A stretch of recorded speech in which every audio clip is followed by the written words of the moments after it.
Баршаңызға қайырлы күн достар, менің каналыма қош келдіңіздер. Бүгін сіздерге қазақ халқының ұлттық тағамдарының бірі наурыз көженің рецептісімен бөлісетін боламын. Бұл наурыз көже тағамын әр өңірде, тіпті әр отбасыда өзінің жасалу жолдары бар. Бізде оңтүстікте және менің өзімнің отбасымда қалай жасалынатын жолын сіздерге ұсындым.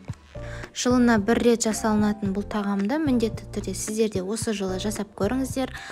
Дәмі өте керемет болып шығады. Міндетті түрде видеоның соңына дейін қарап, менің арнама тіркеліп қоңыраушаны басып қоюды ұмытпаңыздар. Ең алдымен наурыз көжеге 7 түрлі нәрсе қосылады.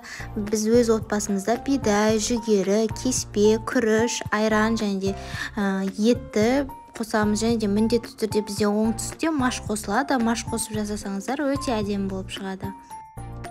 Ең алдымен етімізді қазанға салып, жақсылап қайнатып пісіреміз.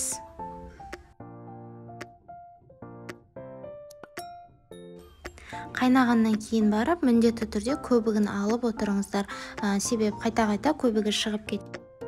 Және де біз отбасымызда осылайша бұндай бидай, күріш, маш, барлық крупалардың барлығын бөлек-бөлек пісіріп аламыз.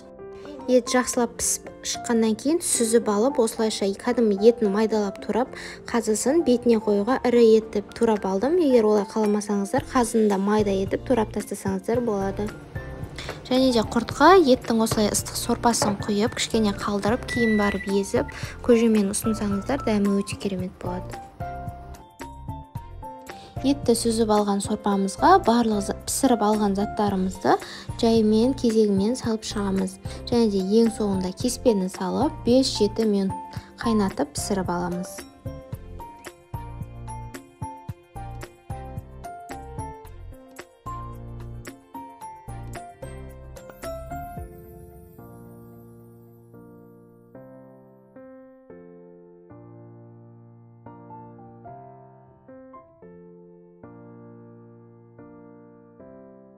Осылайша бетіне кішкене көпіршіктер шықса, ситамен алып тастаңыздар.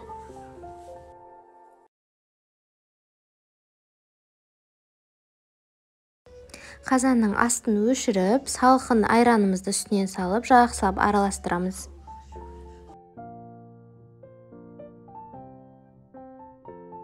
Және де дәміне қарай тұз қосып жіберсеңіздер болады. Менде еттің тұзы басым болғандықтан тұз қосқан жоқпын.